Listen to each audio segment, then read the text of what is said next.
महाराष्ट्र में मराठा आरक्षण को लेकर मामला तूल पकड़ता जा रहा है। इस मुद्दे पर राजनीति भी शुरू हो गई है। दो गुट हो गए हैं जो मराठा आरक्षण की मांग कर रहे हैं और दूसरा गुट वह है जो इसके खिलाफ है।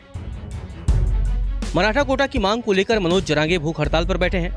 तमाम उठापटक के बाद उन्होंने अल्टीमेटम देते हुए अपनी भूख हड़ताल भी खत्म की है। हालांकि मामला अभी भी गर्म है। इस बीच अब महाराष्ट्र के मंत्री छगन भुजबल की अगुवाई वाली अखिल भारतीय महात्मा फूले समता परिषद ने बड़ा ऐलान किया है। उन्होंने कहा कि 17 नवंबर को जालना जिले के अंबाड़ में एक रैली के लिए ओबीसी समुदाय के 50,000 से अधिक लोगों को जुटाना चाहते हैं।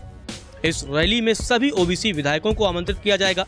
अंबाड़ मराठा कोटा कार्यकर्ता मनोज जरांगे के उस मैदान से कुछ किलोमीटर की दूर पर है जहां से उन्होंने राजनेताओं पर दबाव बनाने और मराठा नेतृत्व को अपने समुदाय को आरक्षण का लाभ देने से दूर रखने के लिए ओबीसी को दोषी ठहराया था। मंत्री भुजबल की अखिल भारतीय महात्मा फूले समता परिषद जो मराठा समुदाय के लिए व्यापक आरक्षण और कुणबी ओबीसी श्रेणी में इसे शामिल करने के विरोध में सबसे आगे है। छगन भुजबल की परिषद अंतरवाली सारथी से कुछ किलोमीटर दूर अंबाड़ में एक रैली की योजना बना रही है। अंतवाली सारथी वही जगह है जहां मराठा कोटा कार्यकर्ता मनोज जरांगे 2 बार भूख हड़ताल पर बैठे थे। पुलिस मुख्यालय ने अंबाड़ में रैली की घोषणा के बाद स्थिति की समीक्षा के लिए मराठावाड़ा के सभी यूनिट कमांडरों के साथ एक वीडियो कॉन्फ्रेंसिंग भी की है। 17 नवंबर की रैली के बाद एक और रैली की तैयारी है।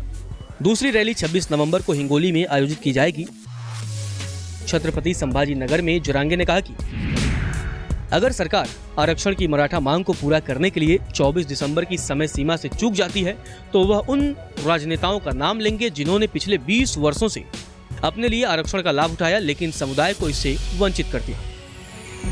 ओबीसी नेता और अजित पवार की एनसीपी के खाद्य और नागरिक आपूर्ति मंत्री छगन भुजबल ने सोमवार को कहा था कि वह ओबीसी कोटा हिस्से में किसी भी मराठा अतिक्रमण की अनुमति नहीं देंगे और इस उद्देश्य के लिए अपनी ही सरकार के खिलाफ जाने के लिए भी तैयार है।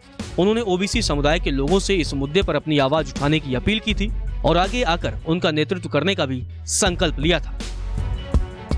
वहीं परिषद के प्रदेश उपाध्यक्ष बाला साहेब करदक ने कहा कि रैली की तैयारी शुरू हो गई है। संगठन की जालना इकाई रैली के आयोजन के लिए स्थानीय प्रशासन से अनिवार्य मंजूरी लेने की प्रक्रिया में थी। उन्होंने कहा कि महाराष्ट्र में हमारे 20 से अधिक ओबीसी संगठन हैं। संगठन समुदाय के लोगों को रैली में भाग लेने के लिए संगठित करेंगे। मराठवाड़ा के जिलों में ऐसे संगठनों की बैठकें पहले ही शुरू हो चुकी हैं। इस तरह की बैठकें जल्द ही राज्य के बाकी हिस्सों में शुरू होंगी। राज्य के सभी ओबीसी विधायकों और समुदाय के कार्यकर्ताओं को रैली के लिए आमंत्रित किया जाएगा। यह रैली राजनीतिक प्रकृति की नहीं है। इसका आयोजन ओबीसी समुदाय के लाभ के लिए किया जा रहा है। हम चाहेंगे कि विभिन्न राजनीतिक दलों के ओबीसी विधायक रैली में भाग लें जो राज्य के समुदाय की ताकत का प्रदर्शन होगा। राज्य में ओबीसी समुदाय के लोगों को आशंका है कि अगर मराठों को ओबीसी श्रेणी में पूर्ण आरक्षण दिया जाता है तो इसका उन पर प्रतिकूल प्रभाव पड़ेगा। राज्य सरकार को मराठों को ओबीसी कोटे से अलग आरक्षण देना चाहिए। हम अपने समुदाय के लोगों को आरक्षण के मामले में पीड़ित नहीं होने देंगे। नमस्कार, मैं हूं मानक गुप्ता। अगर आपको हमारा ये वीडियो पसंद आया हो तो इसे लाइक और शेयर जरूर करें और हाँ, हमें सब्सक्राइब और फॉलो करना ना भूलें ताकि आप देश और दुनिया की कोई खबर मिस ना करें। तो जुड़े रहिए हमारे साथ और देखते रहिए News 24।